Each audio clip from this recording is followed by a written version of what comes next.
Assalamualaikum warahmatullahi wabarakatuh. Salam dan bahagia. Perkenalkan, nama saya Ribut Siti Nuranisya, NIM 2019 010093. Di sini saya akan menjelaskan tentang hama, gulma, dan penyakit pada tanaman.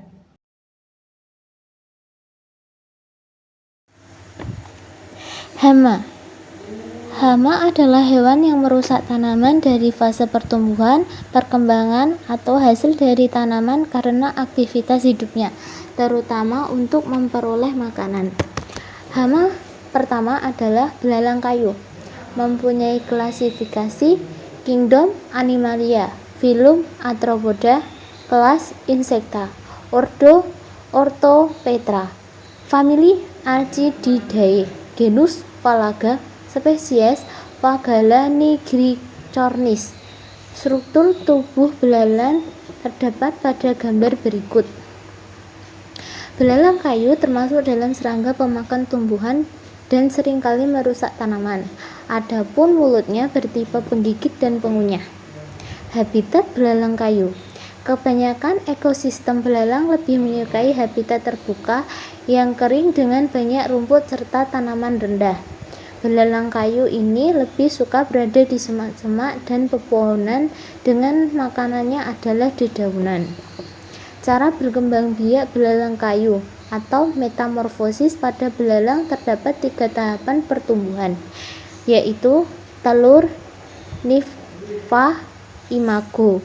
Morfologi belalang kayu memiliki bentuk tubuh yang terdiri dari 3 bagian utama, yaitu kepala, head, dada torak, dan perut abdomen. Belalang kayu juga memiliki 6 kaki, 2 pasang sayap, dan 2 antena.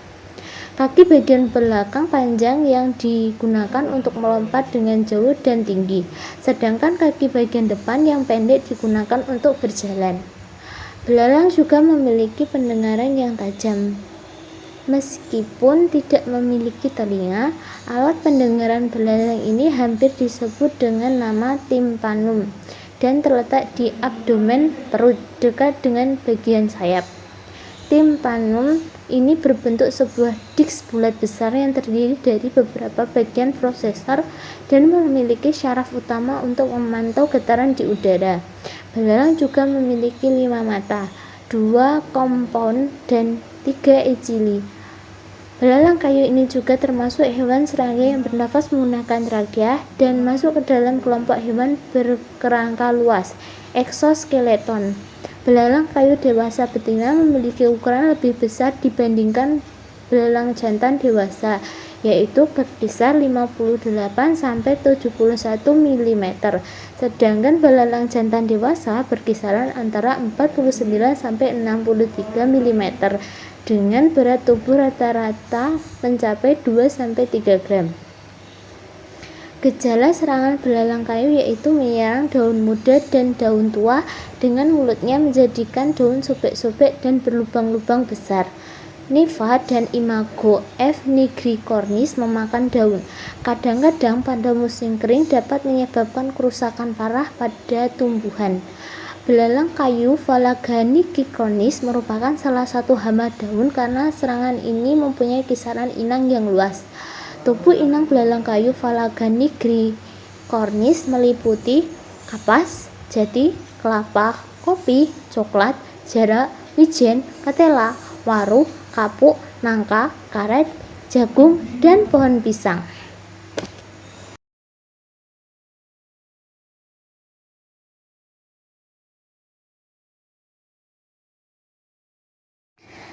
Keong mas mempunyai klasifikasi Phylum Mollusca, kelas Gastropoda, famili Apularidae, ordo Pomalata, genus Pomacea, spesies Pomacea canalicula. Bagian struktur tubuh keong mas. Tipe mulut keong mas berada di antara tentakel bibir dan memiliki radula, yaitu lidah yang dilengkapi dengan beberapa baris duri yang tiap baris terdiri atas 7 duri. Radula memarut jaringan tanaman pada perbatasan permukaan air sehingga tanaman patah dan kemudian dimakan oleh keong mas. Habitat keong mas ditemukan di berbagai bidang air tawar seperti danau, sungai, lahan basah, dan lahan pertanian. Suhu untuk keong mas berkisar antara 18 sampai 25 derajat Celcius. Suhu di bawah 18 derajat Celcius atau di atas 32 derajat Celcius maka akan secara drastis meningkatkan angka kematian pada keong mas. Morfologi keong mas. Bentuk cangkang keong mas yang hampir mirip dengan siput sawah yang disebut gondang. Bedanya, cangkang keong mas berwarna kuning keemasan hingga coklat transparan serta lebih tipis. Dagingnya lembut berwarna krem keputihan sampai merah keemasan atau oranye kekuningan. Besarnya kurang lebih 10 cm dengan diameter cangkang 4-5 cm. Ciri utama keong mas adalah bentuk cangkang asimetris dilengkapi dengan mulut cangkang keong mas. Terdapat operkulum yang bentuknya bulat berwarna coklat kehitaman pada bagian luarnya dan coklat kekuningan pada bagian dalamnya.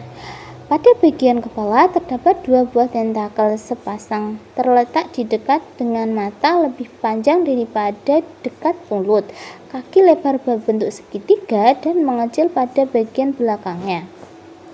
Serangan hama keong mas ditandai dengan merusak tanaman padi yang baru ditanam dengan cara memarut jaringan tanaman lalu memakannya.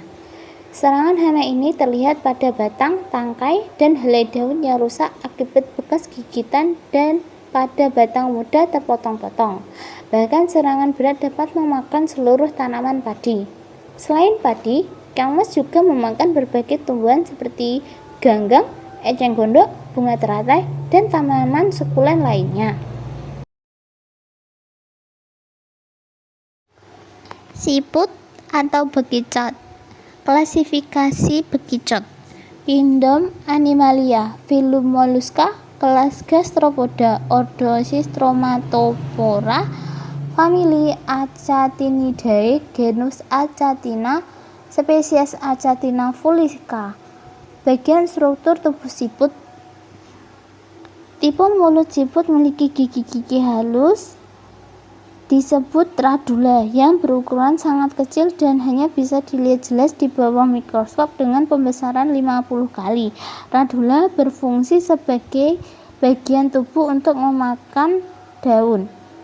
Habitat bekicot menyukai lingkungan lembab dan tidak menyukai paparan sinar matahari langsung, sehingga wilayah paling optimal untuk hidup adalah kawasan tropis yang basah atau lembab.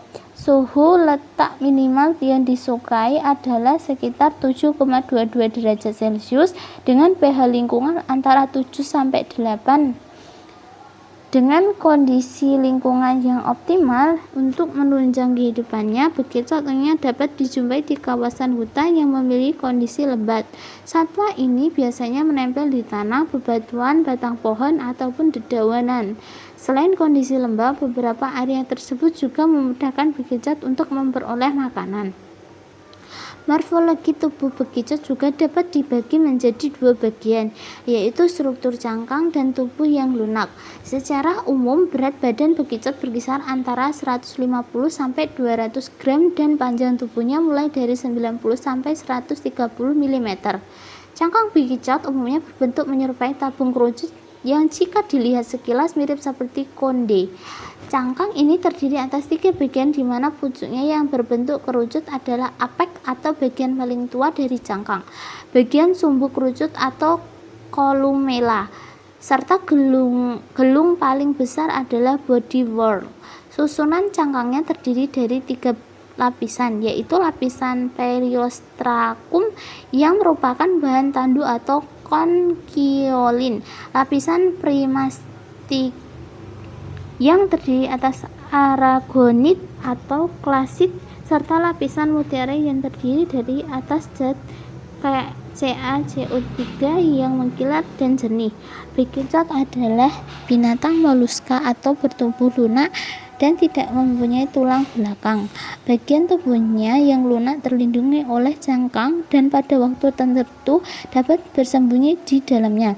Tubuh lunak ini dapat dibagi menjadi dua bagian, yaitu bagian kepala yang disebut caput dan bagian perut atau badan.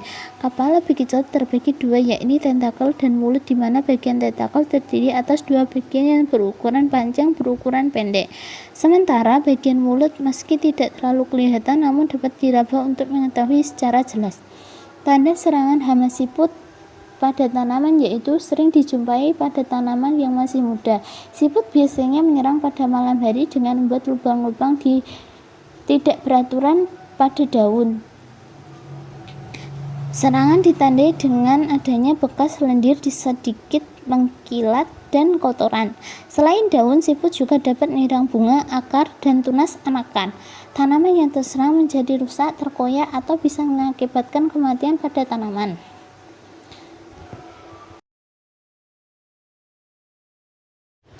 Penyakit dan tanda serangan. Patogen adalah parasit yang menyebabkan penyakit pada inangnya.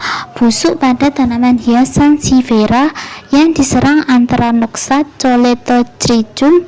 Anthranoxa merupakan penyakit yang disebabkan oleh jamur Coledotrichum sp. Jamur ini berkembang pesat pada lingkungan yang lembab dan basah.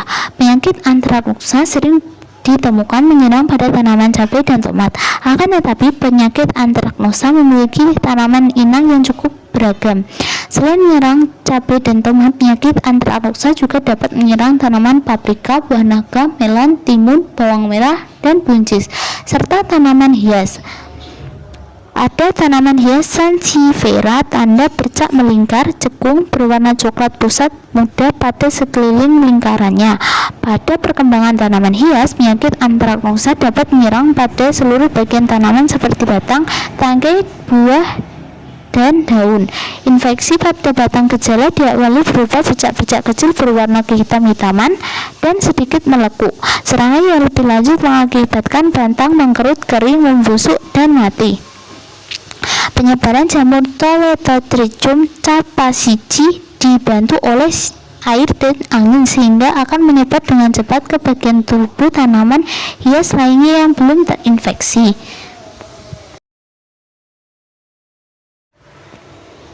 Gulma.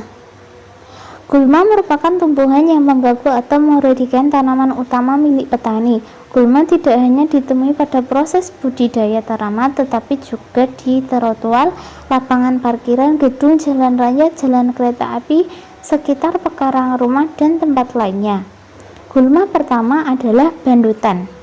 Nama daerahnya adalah bandutan atau wedusan.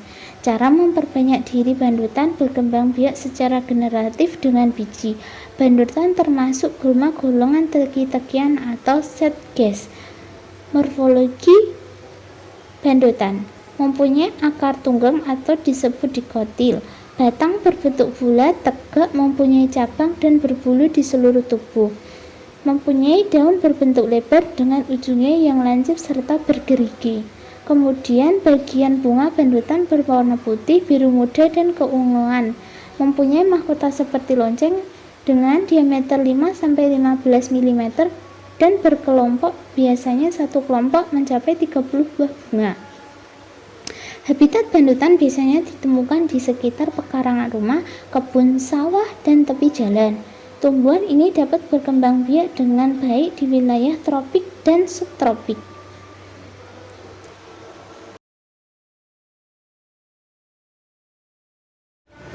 Songgolangit. Nama daerah Songgolangit, Kalumbangan, Geletangan, Cemendelan, Gobesan, Londotan, Orang Aring, Prepes, Songgolangit, Sidowolo, Srunen, Tar Sentaran, Tararoto. Cara memperbanyak diri berkembang biak secara generatif dengan biji. Songgolangit termasuk gulma tekian, golongan daun lebar. Morfologi songgolangit: akar tunggang, batang basah atau herbaceous berwarna coklat menjalar di atas permukaan, berongga panjang +- 10 cm dan lebar 0,5 cm, Bentuk daun lebar dengan tulang daun menyirip, tepi daun bergerigi yang ujungnya meruncing berwarna hijau, mempunyai bunga tunggal berada di ujung batang. Kelopak bunga berwarna putih, diameter bunga 1 cm. Kelopak berwarna hijau atau putih keungu-unguan. Habitat gulma songgolangit. Di lahan terbuka pinggir jalan dan lapangan, songgolangit adalah tumbuhan liar. Tumbuhan ini mudah ditemui di tempat-tempat yang tidak becek serta terdapat sinar matahari atau sedikit ternaungi sinar matahari. Biasanya hidup di tanah berpasir, berbatu, lapangan rumput, persawahan yang sudah mengering, dan lahan terlantar lainnya.